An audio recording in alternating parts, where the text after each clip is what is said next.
Good evening, University of Saskatchewan. Allow me first to apologize for this interruption.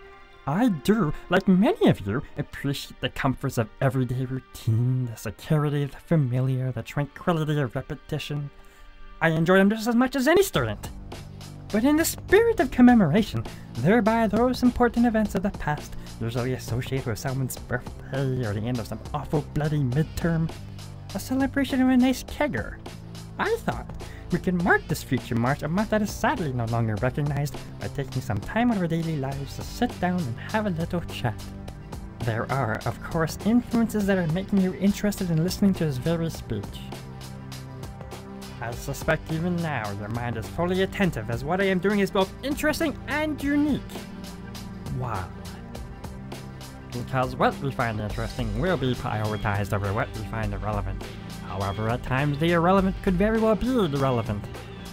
And what is relevant to students is voting.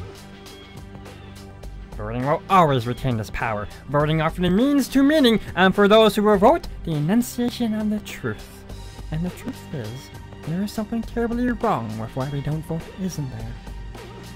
Distractions and socialization, diversions and attention, and where you once had motivation to speak, to stand up and have your voice heard as you saw fit, you now have sensors and systems of distractions coercing your attention and soliciting your opinions to only things you see fun.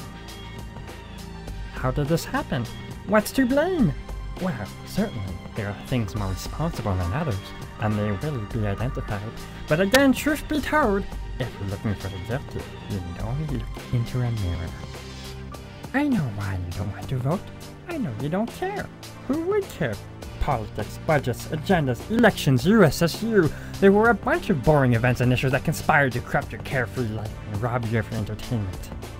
Ignorance got the best of you, and in your avoidance, you watched your television program, talked on MSN, and played that favorite video game. While a few mouse clicks away, you allowed a single chance to voice democracy slip by. Online voting and polls promised you easier accessibility, accuracy, and easiness, and all that was needed was a minute of your time and the will to know who could best represent your interests. Today I seek to earn that interest, and to seek I question the necessity of spending $16 million to give Class Rail a facelift, and to remind the USSU that to support their decision to take more money from students, they better have a damn good reason.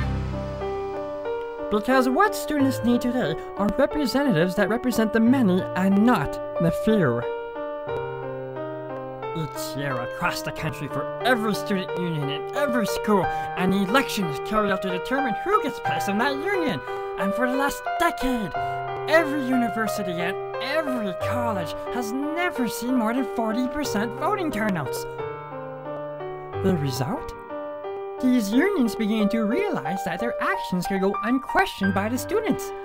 And if students don't care to even vote in elections, why bother fight to give them the chance to vote on issues like Place Royale? My hope is to remind the students today that elections, voting, and democracy are more than words, they are perspectives. So if you've seen nothing, if the decision of the USSU to support the charge of additional fees remain unknown to you, then I would suggest you focus on your MSN chat window and let your voice be unheard.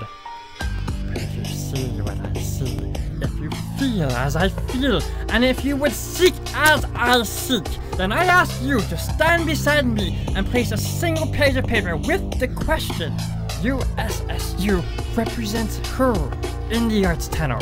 And in 1 month from now, on the Pause website, together, we shall show the universities and colleges across this democratic country a voting turnout that shall never, ever be forgot.